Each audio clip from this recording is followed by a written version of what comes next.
ইরানকে কি ভেঙে টুকরো টুকরো করার পরিকল্পনা করছেন ডোনাল্ড ট্রাম্প?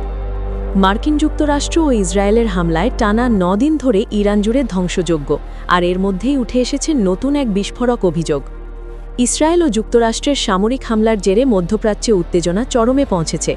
ইরানও পাল্টা হামলা চালাচ্ছে মার্কিন ঘাঁটি ও ইসরায়েলি স্বার্থ লক্ষ্য করে। ইরানে হামলা শুরুর আগেই কয়েক মাস ধরে দেশটির বিরুদ্ধে রাজনৈতিক ও কূটনৈতিক চাপ বাড়াচ্ছিল যুক্তরাষ্ট্র। সেই সময় ইরানের সর্বোচ্চ নেতা আয়াতুল্লাহ আলী খামেনের সরকারের বিরুদ্ধে আন্দোলনেও উস্কানির অভিযোগ ওঠে। কাতার ভিত্তিক সংবাদ মাধ্যম আল জাজিরাকে তেহরান বিশ্ববিদ্যালয়ের অধ্যাপক ফুয়াদ ইজাদি বলেন, যুক্তরাষ্ট্র ও ইসরায়েলের লক্ষ্য শুধু সরকার পরিবর্তন নয়, বরং ইরানকে বালকানাইজ বা ছোট ছোট অঞ্চলে ভাগ করে দেওয়া। তার দাবি, পারস্য উপসাগরের উত্তরের তেল সমৃদ্ধ অঞ্চলগুলো নিয়েই সবচেয়ে বেশি আগ্রহ রয়েছে ট্রাম্পের। আয়তনের দিক থেকে ইরান বিশ্বের ১৭তম বৃহত্তম দেশ। দেশটির আয়তন প্রায় ১৬,৫০,০০০ বর্গ কিলোমিটার। এটি ইরাকের চেয়ে ৪ গুণ বড় এবং ইসরায়েলের তুলনায় প্রায় ৮০ গুণ বড়।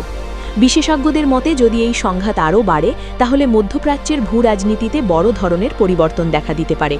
এখন প্রশ্ন, এই যুদ্ধ কি শুধু সামরিক সংঘাত, নাকি নতুন করে মানচিত্র বদলের সূচনা?